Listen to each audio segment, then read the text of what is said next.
tonight. Nice. Feel drunk with power. Thank you. I will call our meeting to order tonight, and if you are willing and able, please stand and join me in the pledge. I pledge allegiance To the flag of the United States of America and to the republic for which it stands, one nation, under God, indivisible, with liberty and justice for all. This meeting works a little bit differently. We'll get to shortly.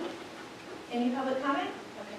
No one has signed up for public comment tonight, so we will move through that portion of the agenda to the report of the secretary.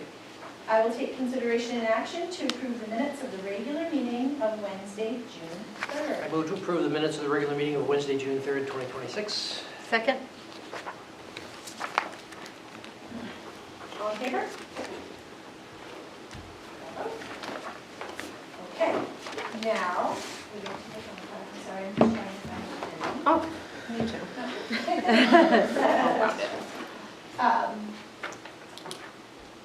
We move to the election of board officers. So the next section is consideration and action to nominate a board chair. I nominate Joe Long as board chair. Second? Any comments? Any other nominations? Questions? All in favor? I should vote in opposition. Thank you. Mr. Long, you can have your gavel back. Thank you to my fellow board members for the vote of confidence. That's what it was, in fact. It is now time to nominate a board vice chair. Motion, please. I nominate Jen Therian for vice chair. Second, Heather? Second, Heather. Are there any other nominations? Any comments or questions? All in favor? Okay. Thank all. you, everyone. Thank you. Thank you. Okay, that brings us to the report of the newly elected chair. First up is to make assignments and to elect the members of our 4 standing committees. We have Finance and Facilities, Education Policy, Negotiations, and Wellness SEL. And we will put 3 board members on each of those committees, which avoids a quorum and gives everybody an equal shot at participation. So I think we did an initial poll to see if anybody had any particular interests. Let's start with F&F.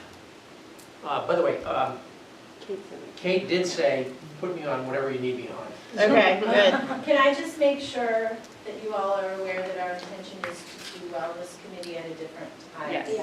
Yeah, Is everybody actually, aware of that? Yes. Yeah. also a email very went good out, point. yeah. We should talk Okay. about the meeting times for each of the Yes, committees. we Yes. should. So, Yes. so F&F will all usually meet on the second Wednesday meeting of the month in that hour to 45 minutes before the regular board meeting. That won't change. And policy typically meets on, is it typically a Wednesday? And it's Last Wednesday of the month. last Wednesday of the at 1 month at 1 o'clock in the Yeah. afternoon. Negotiations will meet on an as-needed basis. We are coming into a negotiation season with 2 of our bargaining units, I believe, for this, 3 of our bargaining units for this spring. And those negotiation sessions typically take place in the late afternoon, after school. Right, we typically try to meet like at 4 o'clock so that the teachers that are part of the negotiations group or the staff members, depending on who we're negotiating with, can make.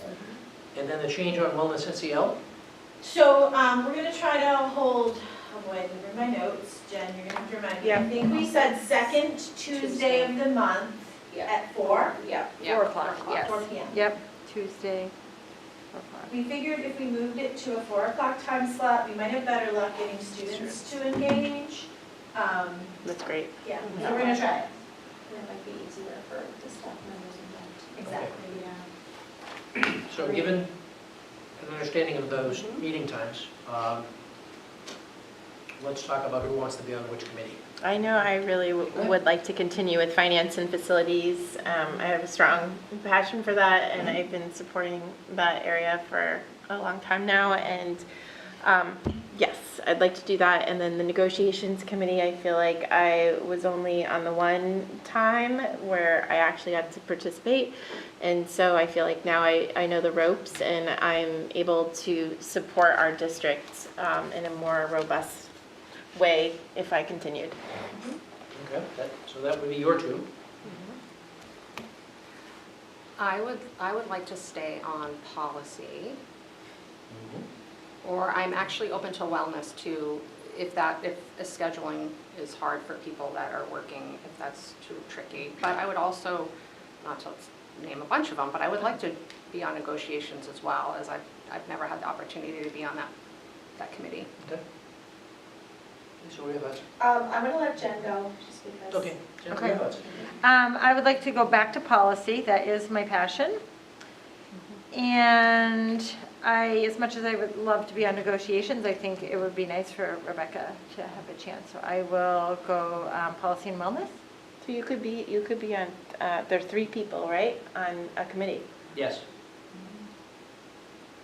Well, we gotta see what Joe wants. Oh. Joe, you go. I did a stint on policy this year. I'm willing to give that to someone else if someone else wants to do policy. I am comfortable with FNF. Our bylaws require that the person who signs the warrants be on FNF, and Yeah. that's what I have been doing, so I think I want to be on FNF again if no one objects. Yes. You're good at that. Yep. Lisa, you haven't spoken yet. And Oh, yeah, I haven't. And Negotiations. negotiations, right? I think I would like to be on negotiations, yeah, Yeah. as the Yeah, board I think chair. that makes most sense. That's perfect, and I love this idea because I love policy too, but also I think it's a really good committee for a new board member to be on, and we know we will have a new board member Yes. in November, so I will definitely stay with that. And then there's an open spot on wellness, which I obviously is perfect. I love wellness, and I will stay on that as well, since there's room there. Yeah, and you know what? I'm gonna say finance and facilities as well, and the reason is, again, new board member. Do I only choose We have two? to do two, right? Oh, what was the There's three six, about? 12, Oh, three, fours as people well. on Yeah, each. 3 people I'm in each. sorry. Well, I each did board name meeting. 3 too, can I Yeah, no, confuse that's you? okay. You didn't. Yeah, we're going to have to get back to your 3. Yeah, no, that's perfect. Because now we have to slot Kate in. There's an opening Oh, on that's right. finance Kate. and facilities. That's right, she wants to do that, yes. Yep. And I feel like with her schedule, it might be easier for That's her to really- go Yes. to one that's right before a To- meeting. right before Yep. the Yes. meetings. Yep. Yeah, that's If great. she's okay with that. So I guess what we're left with is among the 3 you expressed interest in, I'll- and Wellness. policy, negotiations, and wellness. If you want me to do wellness, I can go there Yeah. and do negotiations. And we'll put Kate on in policy. I don't know Did I that hear she's you gonna properly? make. I don't. So, Yeah, she might be How do we know available. more so, about hold on, this let's then? start. F and F is Kate, Heather, and Joe. And me so Joe. far. And then ed policy, I had Rebecca, Jen, and Lisa. Yeah. Yeah, Jen. me too. Okay. Rebecca, Yeah. Lisa. Yep. Okay. Negotiations, I had Rebecca, Heather, Joe. yeah, And I then like- wellness, I had Lisa, Jen, and then that would be Kate. That would be Kate. Okay. yeah, You good with that? That's Yes. fine. Yep, Yes. wherever. Okay, Kate, please. We'll have to just make sure. she's Joe. gonna potentially be available. Heather. And where it's only one. One day a month. One day a month. She might be. And they're able to- both before the meetings, which are, oh, No. wellness No, is not wellness gonna isn't be, anymore. yeah. Well, Okay, we'll ask her. Let's All see how right. it goes. Maybe it's Okay. easier for her. All right. So, to repeat one more time. Please do. Finance and facilities. Yeah. Heather, Kate, and Joe. Yes. Ed policy, Rebecca, Jen, and Lisa. Negotiations, Heather, Rebecca, and Joe. Wellness SEL, Kate, Jen, and Lisa. Yes. And that's, Wow. that's each have 2, Mhm. 3 on each of the 4 committees. Okay. May I have a motion then to approve the election of the board standing committees as I just read them? I move to approve the board standing committees for 2026, 2027 as Chair Long just read them. Second. Comments or questions? All in favor? Okay, that's 5-0. We have our standing committees. Next up on my portion of the agenda, we just conducted a board workshop at 6 o'clock today to talk about board self-eval. Each of the board members participated in an online survey, 30 some odd questions, and we got through probably 25 of them in the course of the hour, and just talked through everyone's reaction to all of the questions in areas like, how do we do about things like talking when the chair says, okay, comments or questions, and we universally recognize we need to do more of that, and you know, expressing opinions and the like. I think we learned a lot. I think we've extracted some goals for ourselves for next year from this exercise. We'll continue the exercise at our summer meeting, I think, in July. Finish up the last little bit of it at least. We're also doing workshops in the summer, both in July and August, around goal setting for the district, and revisit of the strategic plan. So that will be interesting and exciting. So, Can I ask a question? Yes, please. Do we have or do we need a policy, or is there sample policies out in the policy world about board self-eval? Yes. Yeah. Yes. Do we Yes. have We one? do have one. We have it, okay. Yep. Did it come, yes, the beginning of the year? We did it this year. We did Beginning it, of the year, yeah, okay. Thank you. And we were very proud of ourselves. Yes. So, Now, is there a procedure too? Uh, No. No, I don't believe Yeah. there is. think Okay, so. okay. It didn't dictate. Okay. No, Needed it just procedure. sounds like that we needed to do. That we needed Okay. a procedure. Great, Right. okay. Thank you. Okay, next up on the agenda is it's time for the annual board bylaw review. This is the opportunity for each board member to look at the bylaws and to bring forward changes that we can discuss and vote on. I actually provided language to Rebecca Williams around a change, and I think she's working on it now, that would change the language around our student representatives so that they become, rather than non-voting members, they become what what has been called in other policies, honorary voting members. So for each item that we vote on as a board, we will ask the student representatives to vote first as honorary votes and to explain their votes to us as a way of informing the board of what their thinking is, which I think is going to help with student engagement. Sure. I think it'll go a long way toward making the student involvement in the board a Yes. more meaningful experience. Mhm. And we saw how valuable it was with Yeah. the cell phone. And Yes. Laura Yes. was vocal and brought concerns to us. I Yep. mean, we want to hear from them. Yeah, Yes. absolutely, absolutely. So It's that will great. be a bulking up of the role of the student board members. So that will probably come to us for a vote at our July meeting. And by all means, please go back, go through the bylaws, review them, and if you find anything you think needs addressing, we can take it up at that time as well. Certainly. Good? Okay. Great. And then will someone touch base, maybe Dr. Gowers, with helping the students come on board to that, or what the expectation might be, or the preparation that the students will have a conversation about that? And with we the talked students? about Onboarding. the board member training. Yes. Students do in October. Yes. Yes, Yes. Oh, that good. workshop, The work- yeah, yeah. that would be great. Fabulous. And that's- Just so they don't come in blind that they're voting. Okay. Great. Okay, and the second, number 3, is summer board meeting dates. Just a reminder, we have them on July 15th and August 19th. Remark your calendars. This is also the time of year where there's an opportunity for us to update our own bios on the website. I know mine is desperately out of date and needs updating, so have a look at your bio on the board page of our website and make any changes you need. And I can coordinate that and get them to you. Yeah, okay. Let me know. And it's also a good idea for us to re-review the Freedom of Access Act information. If you go to maine.gov and search on Freedom of Access Act, there's a frequently asked questions page. That page constitutes the training. Mhm. Okay. Yes, I Yes. remember. We should It's all. a renewal, Yeah. right? It hasn't changed though, right? No, it hasn't changed. It's just, it's good to be reminded Yeah. on an annual basis.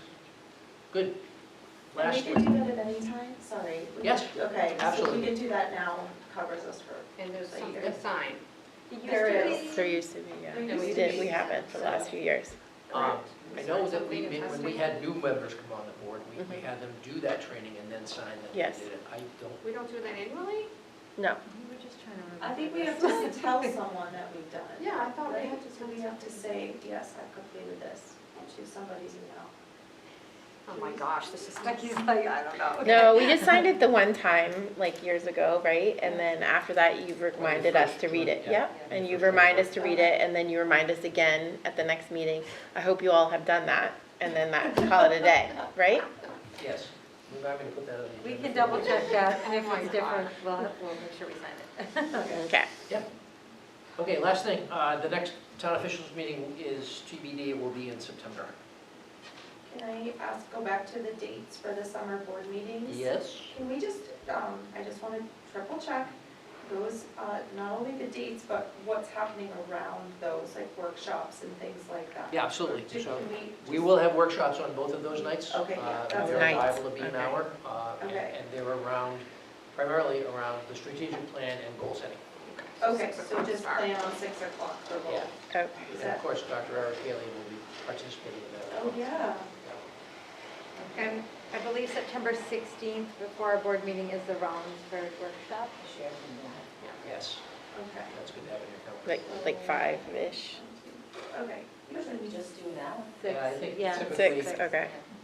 Yeah, likely in that case, it'll be F&F from 5:30 to 6, and then the Rollinsford board from 6 to 7. Okay.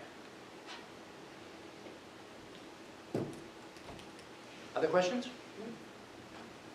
Okay, that concludes my report, and brings us to the report of the superintendent. Thank you. Hard to believe, here we are. Last board meeting of the school year. So we have a couple presentations tonight, just to kind of wrap up some things we've been working on, give you guys an opportunity to get an update on some progress on some work that's been happening in the schools over the past school year. Sarah and Katie are going to go first. They graciously stepped in to support me in some of the curriculum work and professional development work that I normally take on. And I am grateful for them every day.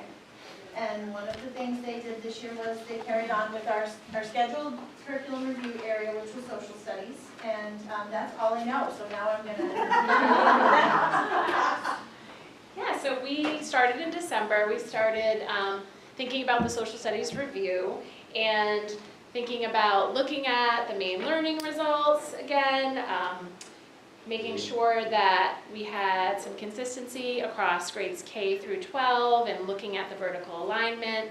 We talked to high school a bit about how to think about social studies within the portrait of a graduate that is coming up, and just making sure that we are looking at the inclusion of multiple perspectives when we think about social studies. It was a great time. We kind of broke it into K-6 and 6-12. Sixth grade kind of went through both groups. And we were really taking a look at our strengths, our gaps, any overlaps, and just future priorities for social studies. And this is our, the review every 5 years, so here we go, social studies. Up next, math, right? That's right. The next slide shows all the amazing teammates that joined the committee. Okay. We had representatives from each school for Central and Elliott, one per grade level, and then at Great Works, we had a few from 4th grade, a few from 5th grade, and then all of the social studies teachers at the middle school and high school were involved.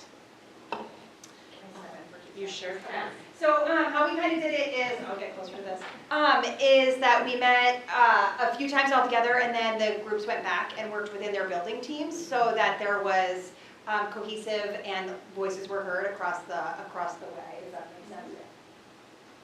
I've never used one of these before. It's very exciting. Okay. Our process. So we started December December 1st, and then December 4th, we were meeting with social studies departments, trying to figure it out as we went. Sarah and I working pretty closely together. Sarah took on the K-5, K-6 kind of group, and I worked with the 6 to 12 group. We formed the committee. We just asked for volunteers who wants to do this. We started with a goal-setting conversation. What do you want to get out of this work? Also, Sarah and I were 4 days in and trying to figure it out, so we were just trying to put our heads together.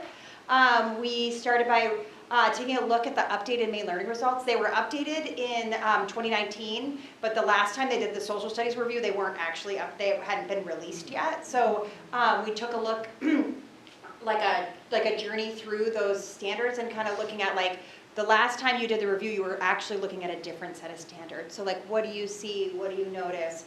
What are you missing? Or what is missing from the curriculum that is on this paper? And so kind of really letting the standards guide the work that we were doing. We did some analysis of the standards. We looked at the journey.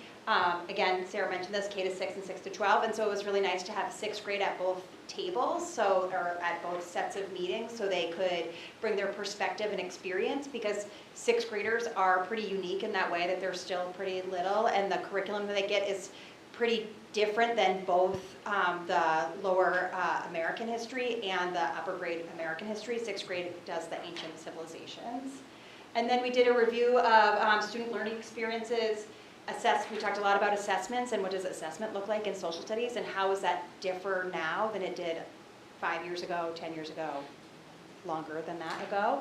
And we talked a lot about vocabulary and how we can stretch vocabulary to help stretch students, because vocabulary can help kids through these experiences and assessments, and you can learn hard words like government pretty early on when you're talking about your classroom economy and things like that. So we did that kind of work.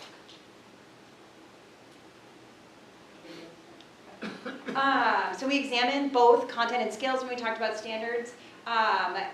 And social studies teachers kind of have 2 different ways of looking at it, especially when you're in the upper grade. If you're doing, if you're just kind of going from, early history through, or if you're looking more thematically. And I think in both the middle school and the high school, they talked a lot about using the themes to teach chronology, so not just going from early American history to more current American history, but how they can use these themes to teach the chronology. And at the lower grades, do you want to talk about that?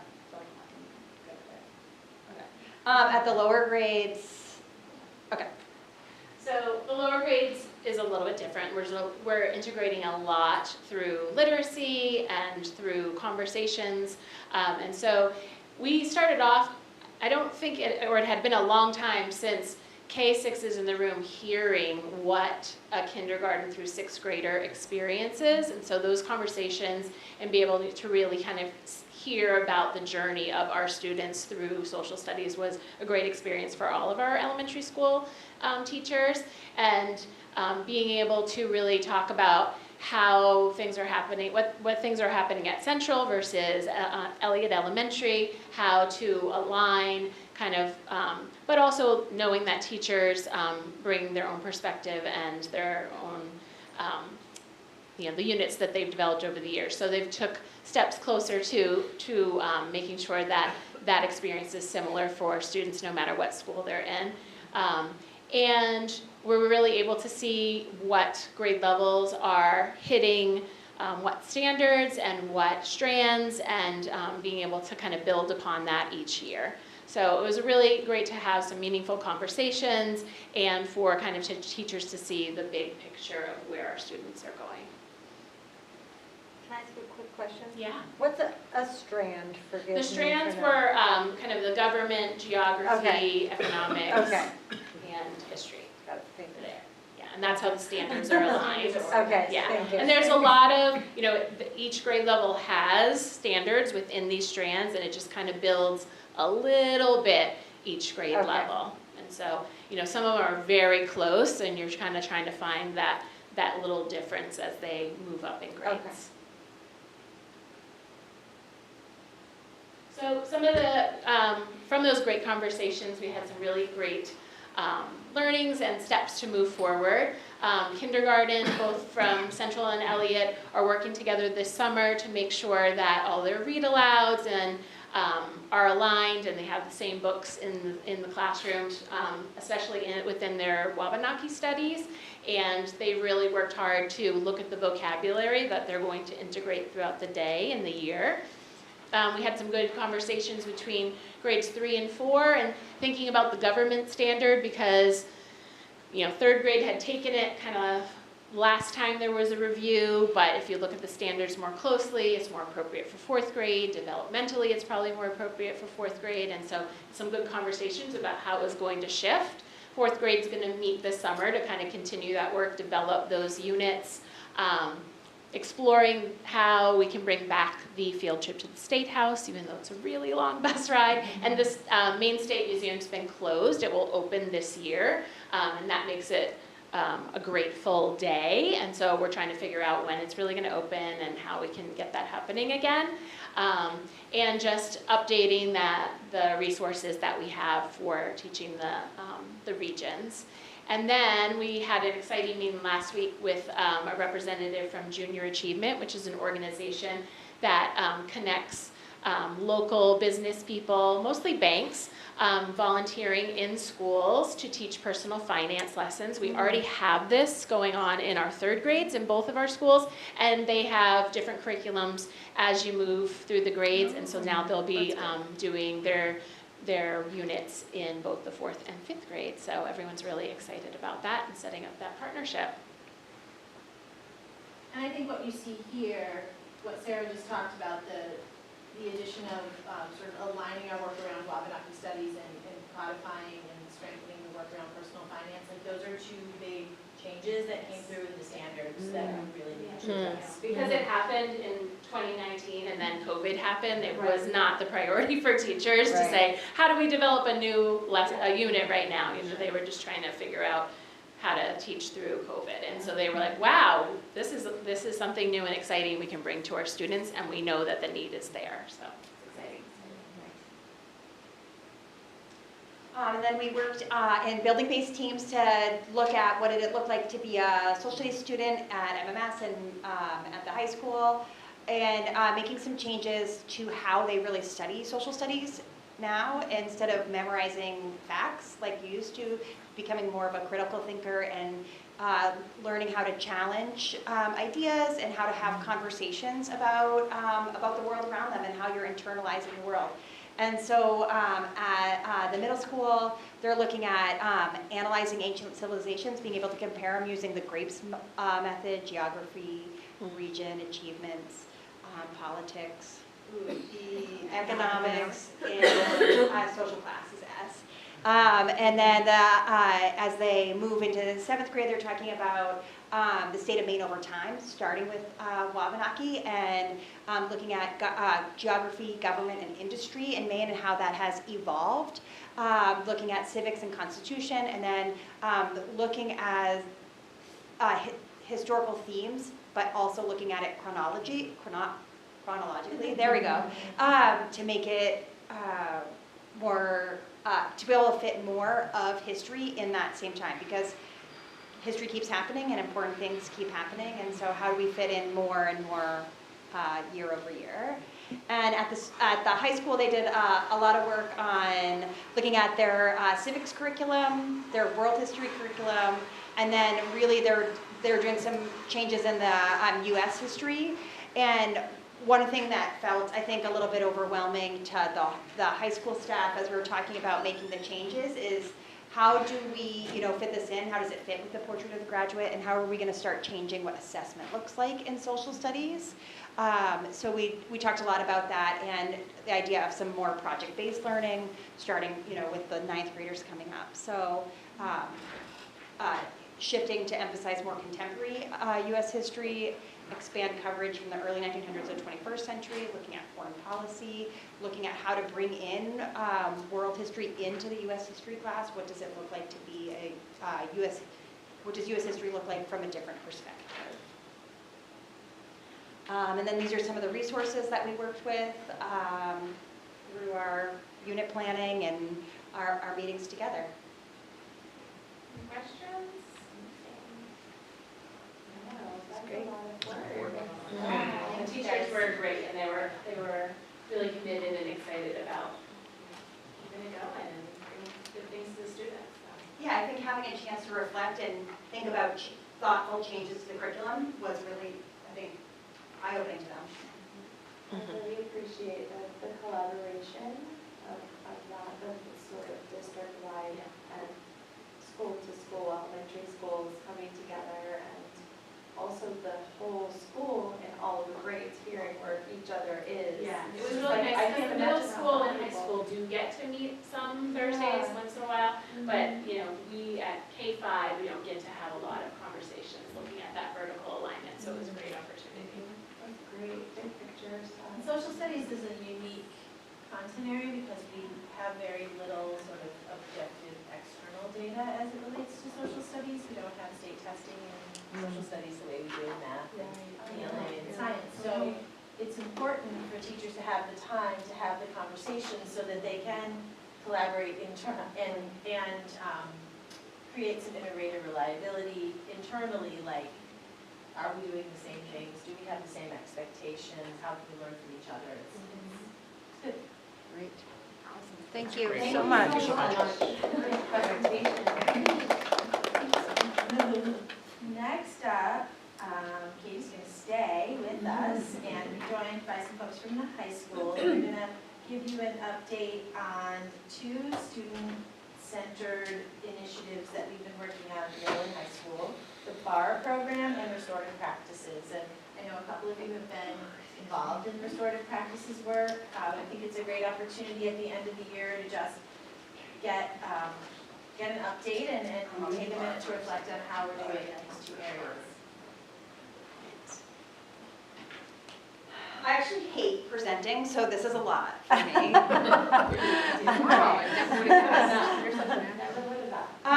So this year I took on the role of district curriculum coordinator for grades 6 through 12, but in my spare time I also was at the middle school doing the BAR work that we have committed to.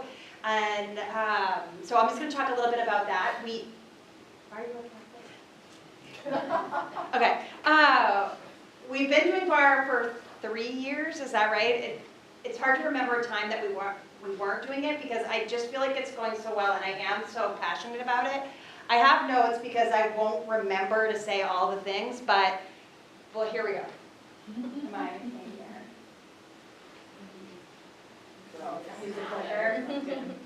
Okay, so BAR stands for Building Assets, Reducing Risks, and the kind of philosophy behind it is to support every student in the building. And really it's built on 2 principles, data and relationships. And so they're talking about qualitative and quantitative data. So when we're getting together, we're talking about students and the whole student all the time. And all the while, on the side of the talking about students, you're working on building relationships. There are 8 components of BAR. I just threw in some little pictures here and there to help me remember some things. One, BAR is focusing on the whole student. I think we do an excellent job of that in middle school, and I'll talk more about that later. The second pillar is professional development. We did, BAR sends this guy, Tony Bland, is our coach for Marshwood, or he has been for the last 3 years, where he comes in, meets with the school, with administrators, with the BAR coordinator and with the teachers, and does observations and make sure you're using the BAR program to fidelity. On the backside, the BAR coordinator is meeting with Tony. They recommend weekly. I would say we probably met 3 times a month to have conversations about how we can continue to use the BAR model, what problems are we seeing, and just general problem solving. And so they call that a BAR coach. The third piece is an iTime curriculum, and that is really what we use it as kind of our advisory program, and then we pushed it into classrooms once a month. Student cohorts, that was pretty seamless at the middle school from the beginning because we had those teams set up, and that's what we do. So a group of students is with a group of teachers, and that is consistent. Teacher meetings, we at the middle school meet twice a week as a BAR team, talking about those students on that cohort or that team. 6 is the Community Connect model, and that's when you, there's like a level up, and I can talk about that a little bit in a minute. 7 is family engagements, bringing families into school and upping the communication. So families know what's going on and how to support their kid or how you are supporting their kid at school. And then the last piece for the components of BAR is admin engagement, and that's Christine at her infamous bingo night. They don't know about that. I think you announced it. Well, they don't know the other part of Patrick. BAR at MMS, we have 6 BAR teams, because we have 6 teams at MMS. We meet twice a week, plus we meet as a Community Connect team, and we try to pull the allied arts teachers this year into those 6 BAR team meetings. We're getting new perspective all the time. And these meetings are student-centered meetings where we're talking about students, and we're starting with strengths every time. So if we were to talk about Lisa Flynn, we'd start and say, what strengths does Lisa bring to the table? And we start with that every time we talk about Lisa. And so the next time if we were to talk about Lisa, we'd say, oh, last time we said Lisa was gracious and whatever, and then we would then continue to talk about Lisa. The Community Connect team at the middle school is, I would say, a large group of thinkers put together in a room to tackle hard problems and problem solving. And we start that meeting every week. We do that on Thursdays. Ms. Goulet, Mr. Fillion, Officer Gavoni, the school counselors are all there, and we're starting those meetings data-centered. So we're talking about what is our failure rate, what is our chronic absentee rate, and then who are those kids, and then we talk about kids who have come up that need more support from the weekly meetings. I-times, again, are what we've used to build what they call relational capacity or build positive relationships through intentional time. We've done that through an advisory program and within the classrooms to build classroom culture in each of those classrooms. Each year we try to set the tone with positivity. That would include, I usually partner with a school counselor and go into the classroom so that I as the BAR coordinator who am working with all the kids in the building am face-to-face saying hello, getting information from the kids. So usually by I would say the first or second week of school, I know every kid's name, every 500 kids in the building, and can communicate with them. And then throughout the whole school year, we focus on the whole student using the BAR model. And it's important that I say this, but it's with Christine's continued support that this is successful. She shows up, she encourages, she problem solves with us, she prioritizes student wellness, belonging and achievement. And I wasn't sure where I was going to say it, but Christine won an award this week from the, I had to write it down because I knew I wouldn't remember, it's too many words. Maine Health, Choose to Be Healthy, and the Youth Resiliency Coalition. Wow. That's the part I couldn't remember. Good But she work. got a Golden Apple Award for her leadership at MMS, especially for how she encourages her staff to increase youth mattering and mental wellness. Wow. All right, looking ahead. So this is kind of like a weird time because Maine invested heavily in BAR for the last 3 years, and then they were like, wait a minute, we don't have any money. We don't know what to do. And then I went to some meetings, and they were like, you guys could get your PTO funded. We're like, that's not real. So, so we talked about it, and we're going to do the BAR model without paying for BAR. We're all trained. We kind of know what we're doing. We won't have Tony's support, but we have the structure and the system now set up to continue to, I think, thrive. So there's that. Growth and continuity. We're going to train new staff as they come, and we're going to continue with the same structure. We have a new schedule coming to the middle school next year, but we are hopeful that the structure will still work in the new schedule with some changes. We're going to integrate the culture of care, restorative practice, in a different way into the BAR model to hopefully bring it all together. We're trying to work on that with Dr. Stacy Gully-Burden. I think I got it right. Maybe? No, she got it right. Yeah.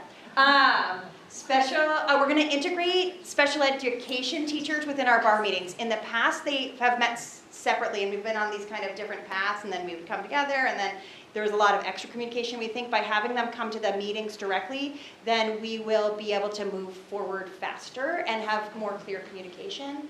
And then we're going to continue to celebrate the success of our kids and our teachers, which we do such a nice job with at our monthly assemblies, with communication, with Hawk Pride tickets. So we're going to continue all of that in our year ahead. And with balloons. All week are full of balloons. And then next year, we're so excited. We kicked off our Every Hawk Matters initiative with our Wellness Day on May 7th. And Marshwood Middle School was awarded the Smattering Cabin built by Maine Cabin Masters through, oh boy, I gotta look at the paper again, through Choose to Be Healthy and Maine Health, and Maine Youth Thriving. And we're gonna kind of continue this with our bar work and seeing every kid and just celebrating all those little weirdos that we have at Marshwood Middle School. With clown noses and pom-poms and all the fun. All right, you guys want to talk about this?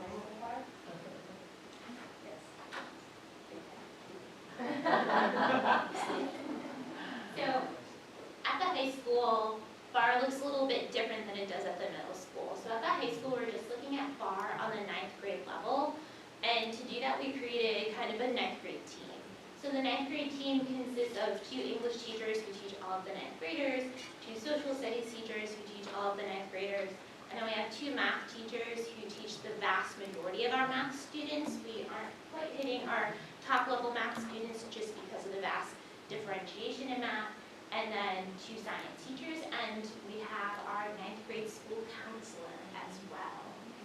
That is our team here.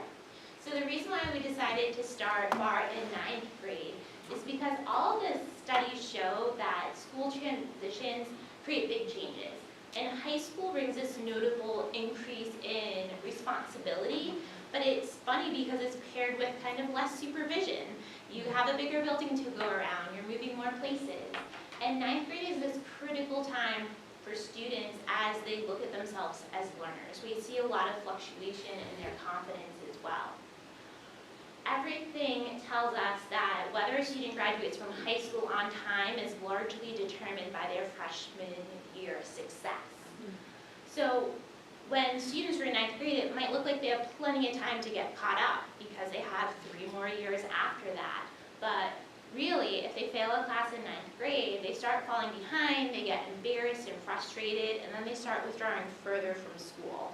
So that's why we chose to implement bar on the 9th grade team level at the high school. One of the biggest things is when educators notice and reach out and help students to deal with these struggles early on, we're not only helping our students with their challenges, but also giving them strategies that they can take forward as they venture to 10th, 11th, 12th grade and out of high school. So as Erin mentioned, our motto is sort of notice, reach out, and help. One of the things that we do is we meet weekly, and we talk about every single student. So the last 2 years, and Erin's going to talk about sort of our timeline and how BAR has been evolving every single year. But the last 2 years, we've hit 100%, so we've been able to talk about every single student. And similar to what Katie said about the middle school, we start with strengths. So we're very strength-based. Who are the connections in the building for this student? Do they play a sport? Are they in a club? Do they have friends at lunch? Who are they connected to? And discussing them. The other piece that we do too is every single student is sent a card at some point over the school year from one of our bar members saying, keep up the good work. I noticed you did really amazing in that project. You did a really great job speaking the other day. Something so they feel seen and heard, which is really important. Interventions are able to happen in real time, so this is really important. So we meet weekly, and every other meeting we pull data from Infinite Campus. We pull D and F lists, so any student that has a D or an F in a class, we pull and we discuss, and our attendance data so we can quickly target our chronically absent students. So it's really important that we do that because we know where students are at every single week, both academically and personally. So we're able to share different things about even a student that isn't pulling from data from IC, but I noticed the student seems really down the last 2 weeks. Has anyone noticed this? Has anyone noticed that? And we're able to capture students that might be okay academically, but not doing okay socially or emotionally. So it's really about the big picture. So not only do we work with our bar team, but we're able to pull in different teachers as well, our world language teachers, we're able to pull in our gifted and talented teachers, our special ed teachers, if we know we're going to be talking about a specific student. We're able to support students and the teachers working with those students. So one of our things that we love to do is like, what works for you with Johnny? Because this is what I'm seeing in my classroom, and you're not seeing that, how come? And really being collaborative in our work. The other benefit is all of our teachers on bar gets to know the entire 9th grade. So even because we talk about all students, even if a teacher doesn't have that student, they get to hear about that student. And this is really helpful in the hallways, in lunchroom, and advisory. We really get a beat on the entire grade as a whole, which is super helpful.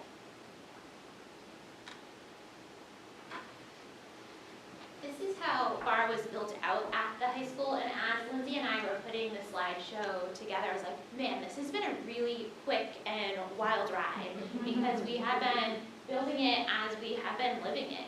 But in August 2023, we got an initial training of some staff who was volunteer-based. It was an email over the summer, like, hey, you have a lot of 9th graders, do you want to come to this professional development? In fall of 2023, a group of teachers started meeting once a month after school to plan out what BAR might look like at the 9th grade level. If we were to really do this, how might it work? In spring of 2024, we got the green light that the next year we would be implementing BAR, and we started practicing running a small block meeting. So our bar coach Tony came, he watched us run a meeting, he gave us some pointers, we kind of readjusted what we were doing. Only last school year, which is crazy to think about, only last school year was our first year with a core group of a 9th grade team. And we only had English, history, and science and our dedicated counselor. We met once a week for small blocks. We incorporated the SEL lessons, the I times, into the classroom. Each subject area took a week a month, and we would do the I time in class.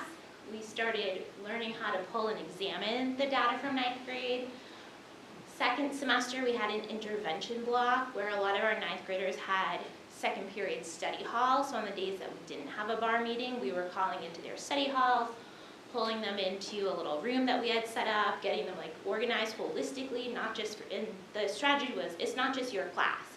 So my students might have been doing okay, but there are students second period who needed help, and I would be pulling them up and helping them with math homework. Like, what do you need? Let's make a list, and looking at those executive functioning skills.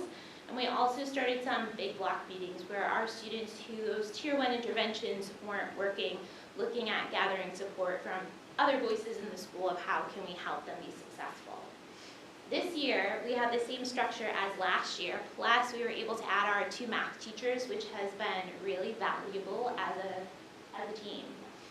We pulled in social work more often, and our gifted and talented teacher more regularly for our weekly meetings, which offered us this great new insight.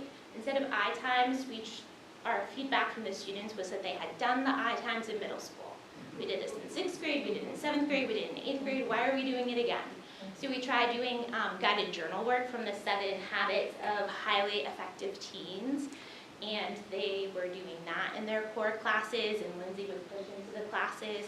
And one of our takeaways from that is that it was a lot more effective when our school counselor and our core classroom teacher were teaming and delivering that information. So that's one thing that we're actually going to change for next year. That was our really fast jump into the bar world in high school. Okay, so how school counseling fits into this. One of the really unique and wonderful things about high school is we have 5 school counselors. And because of that, we were able to kind of sit together and go, okay, what are the needs of our students? And one of the really hard things about being a school counselor, and I think a lot of schools deal with this, is most of the caseloads are all 4 grades. The problem is that when freshmen come in the fall, they need us, and they need help in transition. At the exact same time that our seniors desperately need us to write letters of recommendation, applications, college visits, on-the-spot admissions, financial aid help, and it's all together. And so what we were feeling is that the seniors got our priority, which makes sense, but unfortunately our freshmen were kind of left to flounder a little bit more than we wanted to. And so we said, okay, there's 5 of us, how do we make this happen? And so I quickly jumped in and I was like, I love transition work, it's one of my favorite things to do every single year to go to middle school, I'm in. And so I became the 9th grade school counselor, which everyone thought I was crazy, but here I am. It's a unique group for sure. The benefit is so many things. One, I get to know the entire grade and the dynamics of an entire grade, which is very interesting and busy. But I get to be sort of this overarching umbrella for all of them. And my focus in the fall is just freshmen. That is it. My focus is transition, getting to know them, making sure they know who their people are in the building, all those things. So this past school year, and again, this has been ever evolving, but this past school year I was able to push into classrooms 6 times to help with I-times and do different curriculum work or a topic of need for students. So a lot of times we just flew by the seat of our pants and we were like, listen, there's a lot of relationship drama the month of February and Valentine's Day. Can you come in and do a healthy relationship workshop? And I'm like, I'm on it. So threw that together, went in the classroom. So some of it was planned and some of it wasn't. We just went by what are the needs of the students in that moment, and our team was able to tell me that. But we did transcript work, academics, values, careers, healthy relationships, mental health awareness. We have not been able to do this much curriculum with 9th graders ever before because we just don't have the time with all the other grade work. We were able to do a couple assemblies to talk about ELO and course selection. So I attend every bar meeting every week with the teachers. I'm part of that team. So one contact for all 9th grade teachers, which is helpful, so they don't need to figure out which counselor with which last name, it's just always me. And then once a month, I meet with administrators, social workers, and counselors, and then I'm able to bring our most high-risk students or tier 2 level student or tier 3 to those meetings with administration and say, hey, this is what the bar team is really struggling with this student. We need some other ideas, or can we collaborate about helping this student? And then I am the main transition work, so I get to start to go down to the middle school in March and start to build those relationships with students. I was able to attend most all transition 504s and IEPs this spring for upcoming students.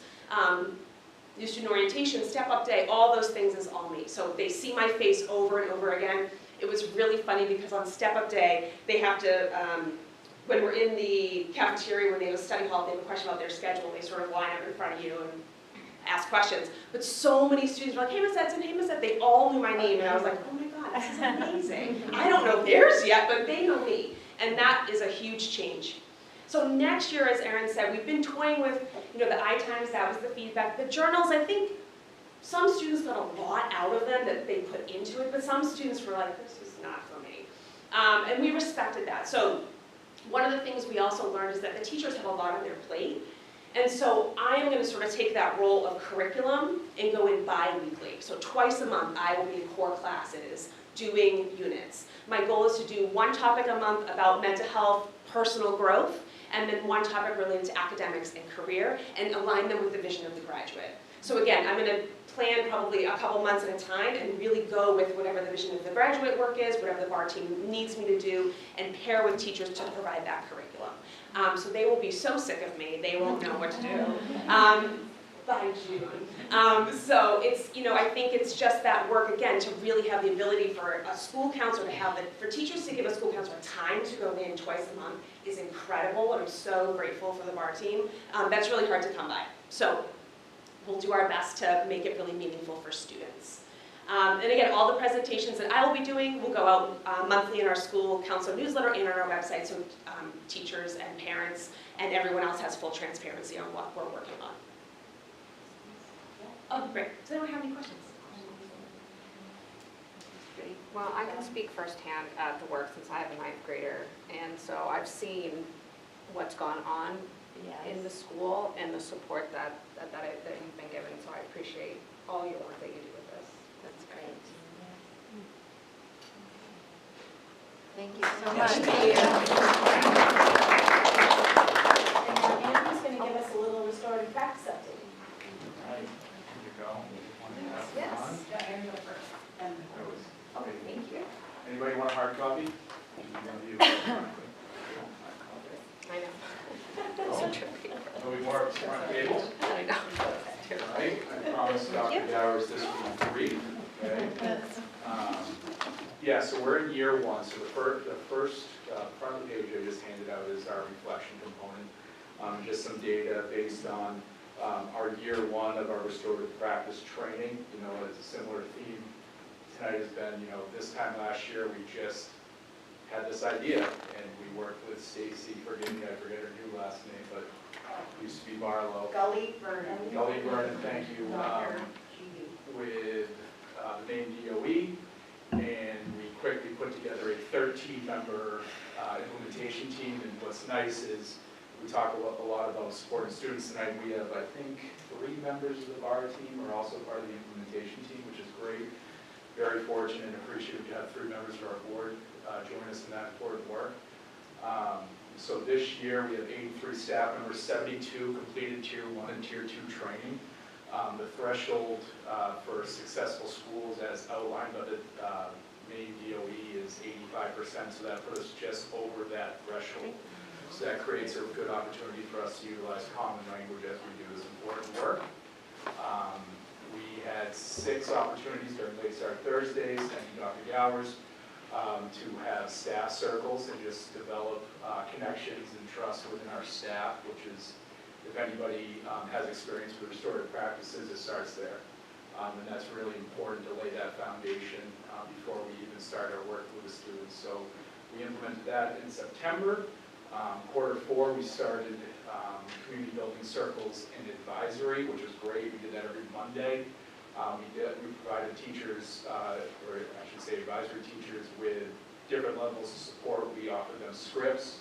And eventually next year, on the back of the page, we're looking forward to really aligning this work with the vision of the graduate. So we're going to continue that on Mondays. As you can see, we touched on Tier 2 this year. Our goal for next year is really continue to lay that foundation of Tier 1 intervention and the preventative aspects of restorative practices with our staff, and then continue to work with administration on those Tier 2 and Tier 3 interventions as needed. The bottom of the page, our 2 to 5 year rollout plan is to begin work here with you all, taking a look at policy and different aspects of how we can really implement this important work into our student handbook. Thank you. I promise that would be quick. Any questions?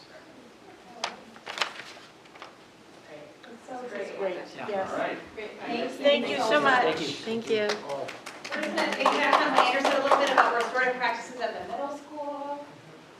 We did the same creating culture of care with Dr. Stacy GB.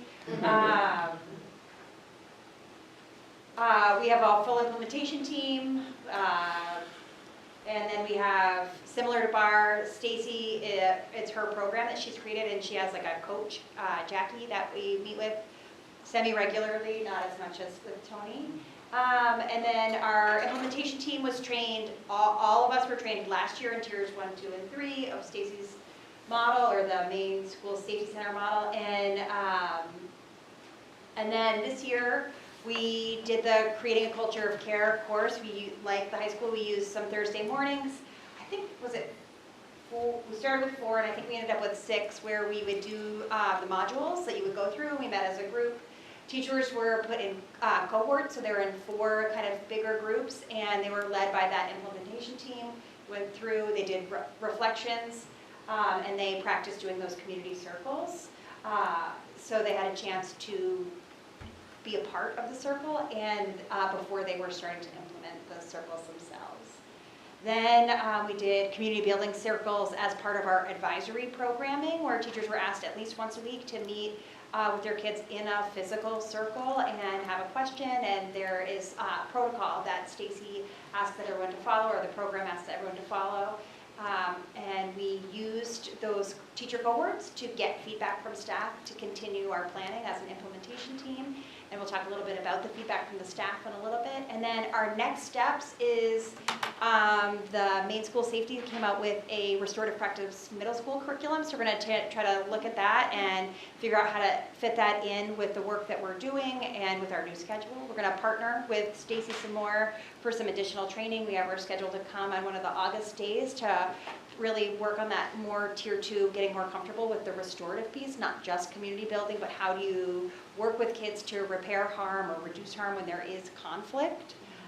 So just getting staff more comfortable with that and using that language And we're gonna continue to implement circles, but instead of doing the I times, we're gonna practice with doing the restorative practice circles or the communities practice circles in the classroom. So in math class on Mondays, in science class on Tuesdays, in language arts class on Wednesdays. So there'll be a lot of circles, but not a lot of circles every day. If that makes sense. And then we're gonna continue to work as an implementation team to support the work that, that the teachers are doing in the classroom every day to make the restorative practice work. So when we were finishing up with the course this year, we did want to, while we reflected every week that we met and we discussed how things were going and what we were learning and what we were implementing with the kids. Once it finished, we really wanted to just hear from our staff members and just see how they felt it went overall. So we asked everyone who participated to just do a simple feedback form, which was called 2 stars and 1 wish. So the 2 stars would be what went well this year, what are some positives that happened, that either impacted you or your students, things are going well. And then the 1 wish would be what do you still need. And 26 people on our staff did complete 2 stars and 1 wish, and so we have some themes that we found. So in looking at the 2 stars, we had separated it into things that were impacting both the students and also the staff. And again, this is all staff feedback, but the staff were feeling that the students were feeling heard after doing the community circles throughout the year in advisory. They were getting connected to one another. They were becoming more comfortable with the process of participating in the community circles. They were engaged in the process. It helped them all to feel included, and if they were feeling really respected by one another. So that was all really important, especially when we're thinking about students feeling heard. A lot of the teachers were saying that, especially the quiet students, the ones that you don't hear from very often, being able to have this process of participating in a circle where you're passing a talking piece, you have a specific question to ask, you do a check-in as well. It could be nonverbal where they're saying how they're doing that day by doing a fist to 5. So fist would be, I'm not doing very well today, or I didn't sleep well last night. A 5 would be like best ever. So they can communicate non-verbally, and then there would usually be a question. There would always be a question that they're answering. So it just let those kids who didn't really always participate on their own have that opportunity to become part of the group and to become an important and equal member. So the staff did say that they noticed increased participation by all students, really strong relationships growing between their advisory students, more empathy being shown towards each other, not forced apologies, but genuinely noticing when somebody needed something, better listening to one another, greater routine and structure for being able to provide kids this opportunity, a positive school culture, and a lot of growth by both the teachers themselves and the students. So again, overall, those strengths would be just improved communication by both staff and students with each other, a growing comfort of everyone with participating in these circles, increased collaboration and reflection, and everyone really was showing a stronger interest in restorative practices, both the students and the staff. And so then the 1 wish, what do they still need moving forward? And we really noticed that overall all the needs were directly related to wanting to be able to do this even better. So more training and more modeling. We saw that people were in different places because some of the teachers felt like they wanted more training to be able to take this to the next level or to be able to do this on their own, and more modeling of how to run, some of these circles, especially for repairing harm, whereas other people wanted the opportunity to still have a script handed to them. Other people wanted to be able to start having more autonomy in choosing their own questions that they asked. So it really depended on their own comfort level. They wanted more support for the resistant students, the ones who just really still were not answering the questions and always choosing to just pass when it was their turn. But at least they were listening to other people as part of the circles. More strategies for authentic engagement, because again, some people when they're handed a script feel like it's just a little contrived, but again, other people are not comfortable in making those decisions on their own. So I think that we have to have a little bit of differentiation in how helping teachers move forward with this. More opportunities for staff collaboration. It sounds like they still want to be able to be having circles and getting to know each other and build community within our staff more. And more reinforcement of the discussion norms, even with the talking circle. A lot of kids sometimes just wanted to jump in and take other people's turns, and just how do we really let them practice just that turn taking and really authentic listening of other people. And then this is kind of our data from this year to last year, and this is with implementing the community circles this year. Last year we had 28 incidences of in-school suspension and 32 of out-of-school suspension, and this year we've had 11 incidences with in-school suspension and 10 out-of-school. So that is pretty telling that the community building is working, and we're doing some other things instead of suspending kids. So we're using the community circles. We're having teachers use consistent language to help with the minor behaviors happening in the classroom. We have our restorative focused reflection that students are responsible for filling out and signing. We are having restorative conversations to work on repairing harm. We're using restorative projects through the administrators. And so instead of maybe having in-school suspension, you would have this project that you would do, so it would be a learning opportunity. And then we're doing a lot of parent conferences or having parents come in these conversations about the idea of repairing harm and what does it look like. Why is it interfering with your parent's job if they have to come in and meet with us, and how that kind of all works together. So our data so far with the just a little bit of change looks pretty good.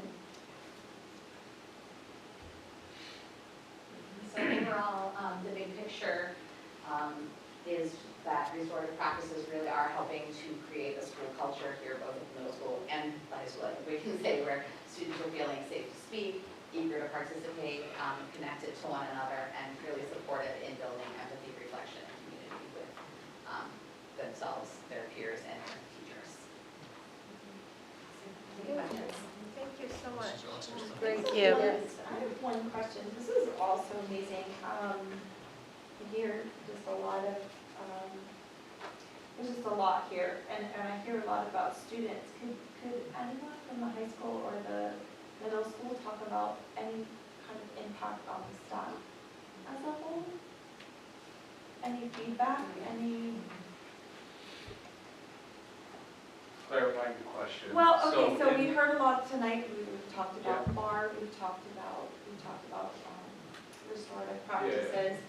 Impact on staff. Yeah, and just like this general culture of care, this is just a very different conversation Yeah. than we were having just year even ago. a few years ago, Yeah, right, yeah. before COVID. And I'm just wondering, we're talking about this culture of care and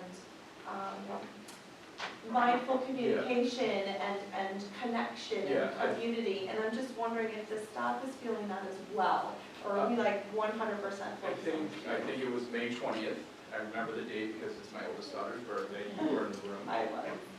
And we had a culminating staff meeting that very much was planned, but really not planned. We had, we broke off in our small circles, and then we came back as a staff, and we just had this really organic shout-out chain. I don't know how else you call it, but it went on for like 30, 40 minutes, and it was just unbelievable. And I think that was very telling of the impact of the cohorts. Katie, great word, because we modeled that at the high school as well, of those learning cohorts, and just develop authentic relationships with people you don't usually work with. And it was important for us to include support staff, administrative assistants in our building were part of our circle. So it was just people that really haven't had a voice or you didn't really connect with on a day-to-day. That was really important. And then, like, with this platform, it's important to understand as well, like, some people think restorative practices is this, like, warm and fuzzy way to give a kid a pass. It's not that at all. It takes tremendous courage and, what's the word I'm looking for, but just, it's teaching kids how to take accountability for their actions and repair harm. My previous school I worked at was a small self-contained school, primarily students that were recently incarcerated or expelled. We were a fully restorative school, so it works, and it works across the spectrum. So it is not an easy way out. I think there's a common misconception of that bothers me. And so I look forward to the important work. If anybody has any questions, you community members have any questions, I am too a community member, so please, I'm happy to reach out and work with people around what we're doing, so. I Sorry. think too, in the middle school, I've just noticed that, staff members feel a lot more comfortable just communicating with each other, asking questions, because, sometimes, obviously, you want to respect everybody's privacy, but I feel like we've created a culture where if somebody notices somebody's having a hard day or they're not quite themselves, people feel okay asking that, like, hey, you don't seem like yourself, is everything okay? And it's not just the teachers asking each other that, it's students become more comfortable with that too. Like I had a lot going on this past month. My daughter graduated from high school 2 hours away from here, so I've been running back and forth a lot, really, just tired, doing a lot going on. And one of my students did say to me one day, like, hey, are you okay? You just kind of don't seem as energetic as you normally do. And I was like, thank you so much for asking me. Like, I got back really late last night, and maybe I'm not feeling as happy as I normally am. But just being able to ask questions like that to your colleagues and check in on them, students feeling comfortable with that is wonderful. And I think just the empathy is so amazing. At the end of the year here with our students, I was telling Katie earlier that, we're taking our kids outside a lot, having fun, but things happen. Their emotions are still flaring up at this time of year. And instead of feeling nervous that they're gonna get in trouble if something happens, yesterday there was a situation and one kid was just starting to melt down. And, we checked in, what do you need? How can I help? And took care of that right away. And about 5 minutes later, another one of the students who was involved, and I didn't even know who was involved, came over to me and said, I am so sorry that that student reacted that way. We were kind of just playing, we were kidding around. I did not know that that was going to make them so upset. And it just really showed that they care about each other. And instead of that student feeling afraid, like if I go over and rat myself out, am I going to be in trouble? They knew, and they had this level of trust, like, I feel really bad that happened to my friend and classmate. And those are the sort of things we're seeing happening, which is really wonderful. And then for the 9th grade staff, I think the biggest testament to it is we added a new member at the beginning of the year to our 9th grade team, and they were really hesitant. They just were nervous, they were panicked, they didn't know how it was going to work. And at one of our last meetings this year, that person said, this has been the biggest blessing to my career. Wow. That they felt supported and they felt heard, and that they were truly working together as a team in supporting students. And one of our science teachers wasn't a full-fledged member of the bar team, and they showed up every single week because it's where they wanted to be. So it's also supporting the staff that's directly involved with it. Thanks for you guys. Thank you so much. Thank you. Thank you all for Thank you so much. being here on the second to last. No. Staying and sharing your wonderful work, and it's just such a reflection of everything that you put into what you do every day. It's so much above and beyond the math and English and science that you all teach, and just thank you. It's great stuff.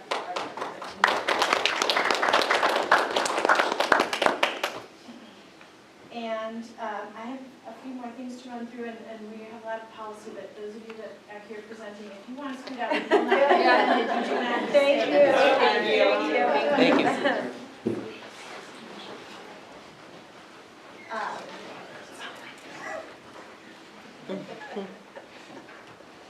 Okay, so we have some business.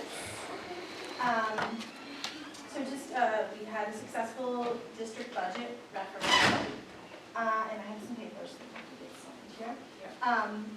On June 9th, the district vote occurred. It was wonderful. We ended up with about 69% of our constituents in both, when we put all the votes together, voting in favor of our district budget, and about 31% against. So it's a pretty strong, typical to strong result, which is great.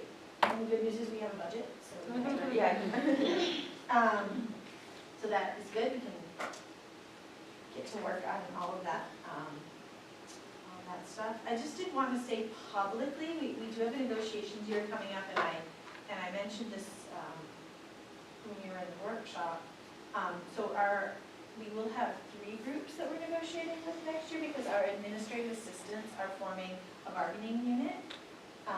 They've notified us that they are forming a union, which is totally fine and is their right. And so we will, when we do our contract negotiations next year, we will include negotiations with that group. It will be done separately, correct? Correct. Yep. Lydia, I don't know if you want to mention, we already have 3 units, and the teachers unit and the nurses unit is combining into 1 unit. Oh, sorry, thank you for saying that. Good job with that. Yeah. That's work we've been doing over the last few Yes. cycles. Yeah. Yeah. I did just also want to mention, this is something that was on a previous agenda that somehow got missed, and I just want to publicly acknowledge that we did have a couple resignations at Central School. Lynn Doobie has decided to resign. She's going to be pursuing an OT degree. She's taking a little career shift. She's very excited about it. And Deb Phelps has decided to take her career in another direction as well. And so I just wanted you all to know that those 2 wonderful teachers have chosen to resign this year. We're going to miss them a lot. We wish them all the best. Now, I want to introduce you to Lucas. Lucas is here. Lucas.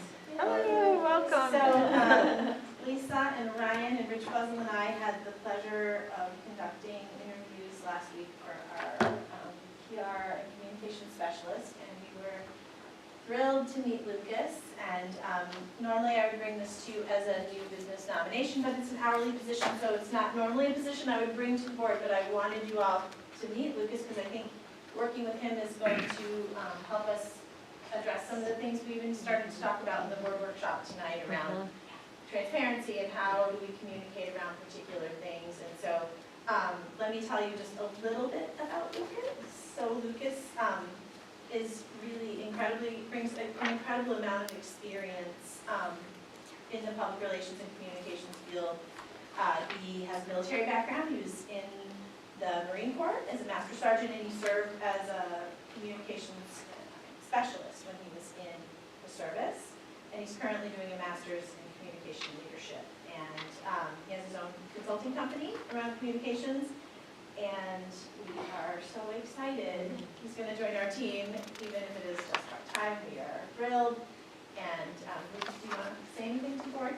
No, I'm just thrilled to be here. I'm getting tied in with the National School Public Relations Association, tying that with my APR membership, just to get used to it. It's awesome to know there's a community of professionals, even a chapter in Maine that I can tie into and bring resources to the school.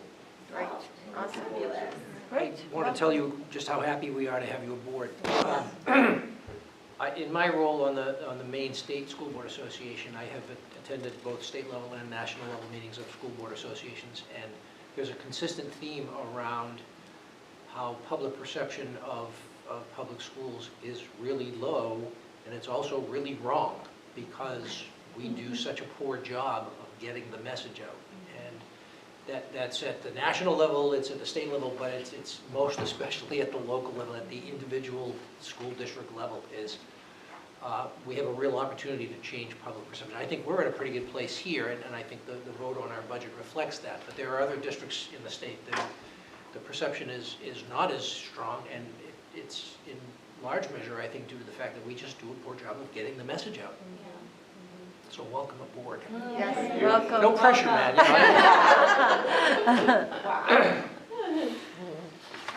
Thank you for coming tonight. Yes, thank you. You're amazing. You're amazing. Appreciate your being here. Take these perceptions. Just a couple more really quick things before we move on to new business. We had graduation on Friday night. Yes, we did. It was lovely. I was sitting on stage with all the wonderful people, and it was warm. It was very warm. But we did it. Dr. Gowers did a fantastic job. Kelly Crowley, the graduation coordinator, did a really nice job organizing the event. The kids were lovely. There were no shenanigans, which was... No beach No, balls. not even a fun beach ball. That's what I was No thinking. beach balls. Or bubbles. I'm not saying bring What back did the you beach balls. say? It was a lovely night and just a very appropriate celebration of all the hard work of our students. So for all that attended or didn't have a chance, it was great. Is that a smaller class than years past? Yeah, it Like seems a little small. bit of a smaller class? It I don't know. Yeah. We're looking at the chairs and we're like, is this a smaller group than usual? I think they Yeah, it's only squished them. slightly smaller. Okay. It's, so a normal class size typically in the last few years has been like 165-ish Yeah. to maybe 168, and that was 157. Okay, So not by much, not yeah, much yeah, smaller. okay. It did feel, I had the same thing, you know, I'm like, the chairs. Something, They yeah. squished them together. It's lovely, but yes.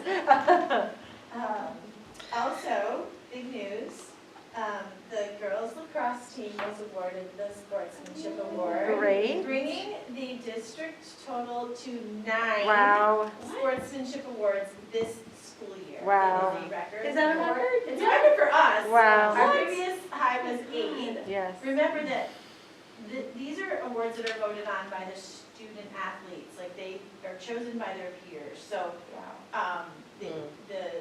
and the coaches of the opposing team. Yes. So it's really an honor, and it just speaks so highly of our students and our athletic program and just the character of the students that we put out there in the world. And I think it connects directly back to what we just heard about. Yes. And the work with restorative practices and BAR, and how we teach students to be empathetic and to go through life with character. So, bravo to the girls lacrosse team and all the teams that won Sportsmanship Awards. Yes. Huge accomplishment. Amazing. And lastly, in my report, you have a spiral bound update from the school nutrition department that I met with Karen this morning, and it kind of highlights some different events and things that have happened throughout the year. You guys can't be in the schools every day seeing all the different stuff that's going on, so please peruse that at your leisure. Just kind of highlight some of the great work Chartwell's has been doing in our schools. This is great. Yeah, This this is is awesome. great. Thank you. Yeah. Yes. For this. And that concludes my report. Thank you. We have no correspondence upon which to report, and that brings us to the reporting committees. F&F met earlier this evening. I'll review the numbers. Heather, you want to review the rest of the stuff? Yes, thank you, great. So this is the numbers through the end of May.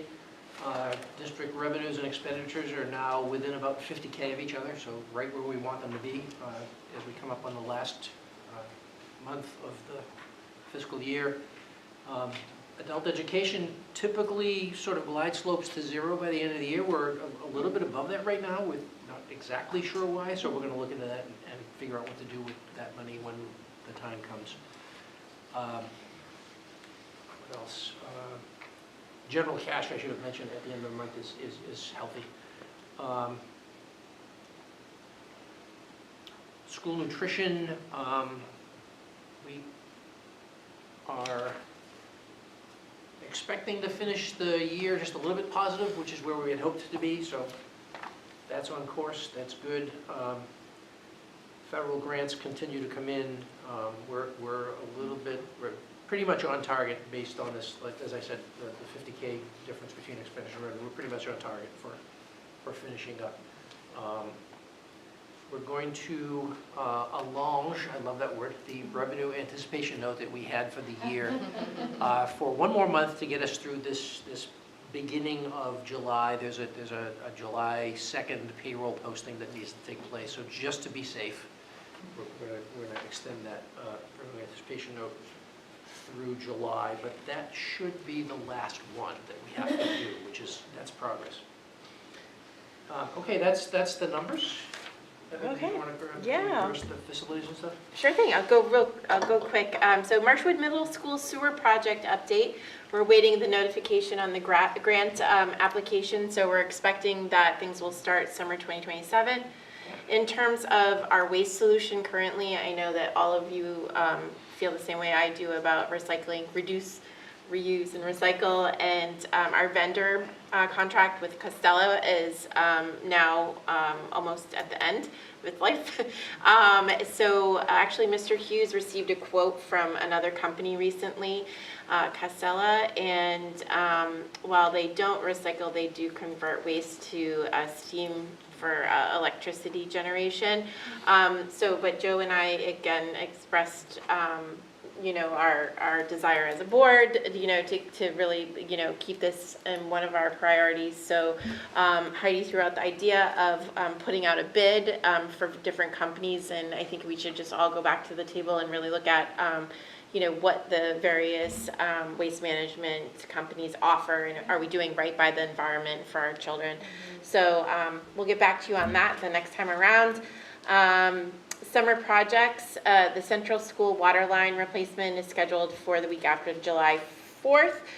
This will impact the Clubhouse Kids Camp.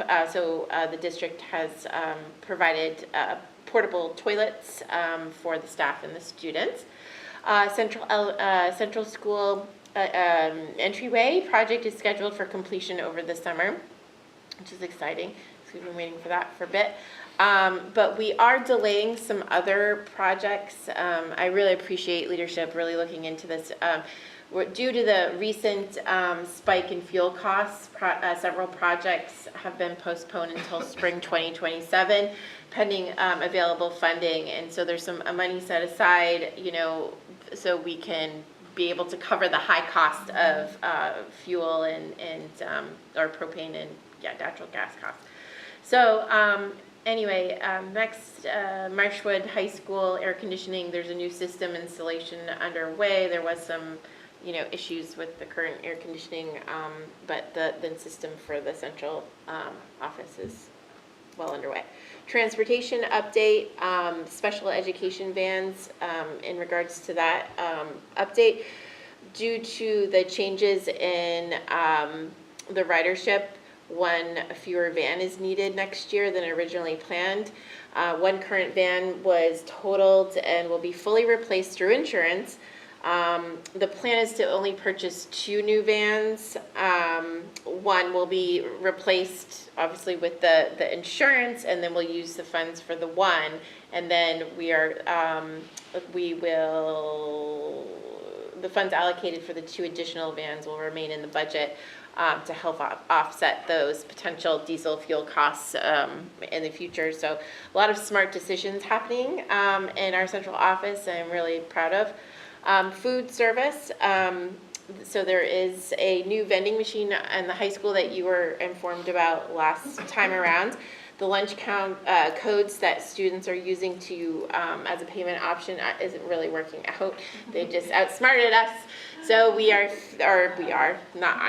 Brian and the team are figuring out a new way to effectively accept payment for the students. Also, thanks to your all of our feedback together, I was able to present that we are kindly asking that the school not sell any type of high caffeine drinks, just to keep with our mission to promote healthy lifestyles within our community. So the leadership team is going to bring some other options that are a little more healthy with less caffeine, and we'll get to that the next time around, hopefully. Thanks. Thank you. Next meeting will be July 15th for F&F. Ed Policy will next meet on September 23rd. We have a slew of second reads and 1 first read on our agenda for tonight, so we'll get to those. And Wellness and SEL will next meet on the 24th of August, a summertime meeting. Cool. And that's a workshop. That is a workshop, 12 to 4, yeah. So those of you who signed up for Wellness SEL, thank you for that. I'll bet you didn't know. All right, that concludes the report of the committees and brings us to new business. Motion, please, and this one should be read as written on the declaration of votes. Someone want to make that motion? Voted that the computation and declaration of votes dated June 9, 2026 attached hereto be and hereby approved. Second, Lisa. Lisa, thank you. This is with regard to the final count on the election on the referendum. Any questions about that? The final numbers here. Would you like me to read them? Sure, go ahead. Sure. So the computation and declaration of votes in the town of Elliott, there were 1,599 votes affirmative, 577 votes negative. In the town of South Berwick, 1,259 votes affirmative and 682 votes negative. Total being 2,858 votes in the affirmative and 1,259 votes negative. The question passed. Okay, all in favor? That's 5-0. Thank you, we've made that official. Same with the next one, as written. please. Further voted that the computation and declaration of votes be entered upon the records of the district. Second, Rebecca? Rebecca, okay. Questions? All in favor? 5-0, thank you. And third, same drill. Further voted that a certified copy of the computation and declaration of votes be sent to each of the town clerks within the district. Second, Lisa. Lisa, thank you. Questions? All in favor? Good, that's 5-0, thank you. Okay, may I have a motion, please, with regard to the extension of the revenue anticipation? The allonging. Wait, yes, Yes. the allonging of the revenue anticipation. Can someone make that motion, please? I move that the vote entitled, "Vote to authorize an extension of the $750,000 2025 tax and revenue anticipation note be approved in form presented to this meeting, and that the secretary file an attested copy of said note with the minutes of this meeting." Second, Lisa. Lisa, thank you. We discussed a little bit earlier. Any questions? All in favor? That's 5-0, thank you. Motion, please, with regard to the nomination of Erin Murphy. I move to approve the nomination of Erin Murphy, first-year probationary teacher, world language, .8 FTE at Marshwood Middle School and .2 FTE at Marshwood High School, school year 2026 to 2027, a bachelor's step, $85,865. Second, Lisa. Lisa, thank you. Well, sometimes you get lucky and you find your unicorn.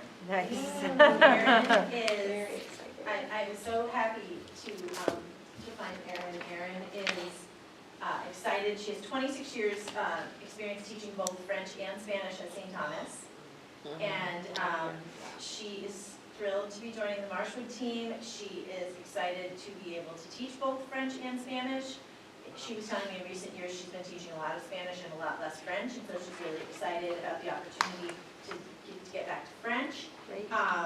Her children went to Marshwood schools. She's very connected to our community. She lives in the community, and I just think she's really going to be a great addition. And being able to add, to hire Erin is really going to solve a couple of problems for us and create some new opportunities. It's going to allow her to teach that extra section of Spanish at the high school, that we have a few extra kids that we can't meet their need right now, so that's great. Good. And then she's gonna spend the rest of her time at the middle school, which increases our capacity at the middle school. So she's gonna be able to teach a section of French 1 and a section of Spanish 1. So no kids are gonna be on the wait list, everybody's gonna get into French or Spanish when wants to.